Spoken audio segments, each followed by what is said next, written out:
Komisi 3 DPR RI menggelar rapat dengar pendapat atau RDP dengan Kapolda Nusa Tenggara Timur atau NTT Irjen Daniel Tahimonang Silitonga terkait kasus yang menyeret ex-anggota polisi NTT Rudy Soik di Gedung Parlemen Senayan Jakarta pada hari ini Senin 28 Oktober 2024. Dalam RDP, Daniel ini mengatakan bahwa Rudy Soik sedang membuat framing yang seolah-olah membongkar mafia bahan bakar minyak atau BBM dan pejuang tindak pidana perdagangan orang atau TPPO.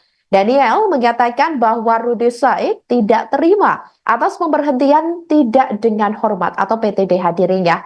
Ia mengatakan bahwa Rudy Said selalu membantah, menganulir, dan selalu beralasan dengan dalih membuat framing-framing di publik seperti sedang membongkar mafia BBM hingga pejuang TPPO dan lainnya. Daniel mengatakan pada RDP dengan Komisi 3 DPR RI hari ini, pihaknya juga menghadirkan Ditreskrimum dan Ditreskrimsus yang pernah menjadi atasan Rudy Saik. Daniel mengatakan bahwa anggota-anggota senior yang dihadirkan sudah sekitar 30 tahun berdinas di Polda NTT dan tahu persis siapa sosok Rudy Saik, termasuk atasannya yakni Kasat Reskrim yang sama-sama ikut operasi tangkap tangan atau OTT yang mengakui bahwa itu merupakan perbuatan salah. Namun Rudy Saik dikatakan oleh Daniel melawan bahkan dengan sebutan siapapun akan dilawan termasuk Tuhan.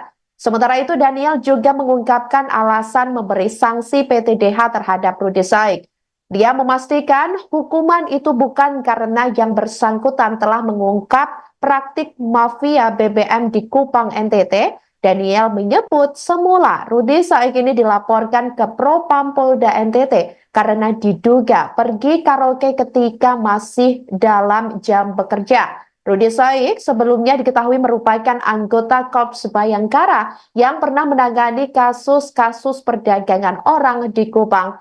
Daniel juga mengungkapkan bahwa tak hanya Rudy Saik yang diberi sanksi atas kejadian itu.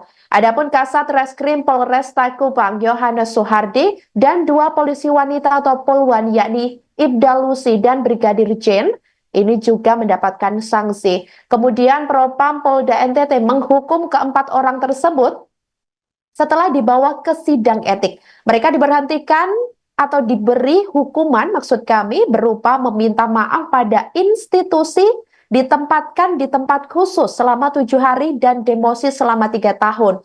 3 orang yang menerima sanksi tersebut kecuali Rudy Saik yang mengajukan keberatan dan ingin banding. Namun saat sidang banding Daniel mengatakan menurut hakim dalam persidangan Rudy tidak kooperatif. Sebagai informasi saudara, sidang PTDH Rudy Saik ini digelar di ruangan Direktorat Tahti Lantai 2 Polda NTT pada Jumat 11 Oktober 2024 lalu.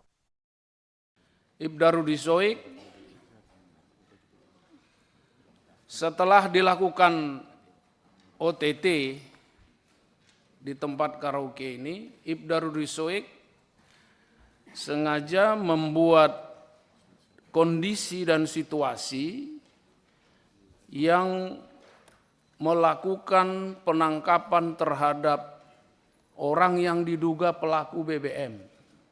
Jadi pagi tertangkap, sore langsung membuat surat perintah mengajukan kepada Kapolres yang inisiatif sendiri mengajukan kepada Kapolres surat perintah penyelidikan terhadap mafia BBM.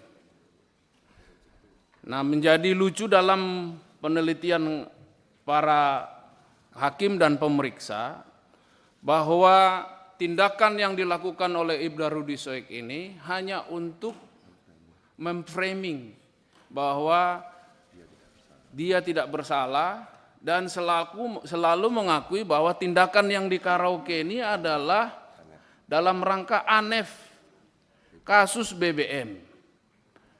Kemudian selalu mengatakan bahwa karaoke ini adalah tempat safe house mereka gitu, untuk rapat.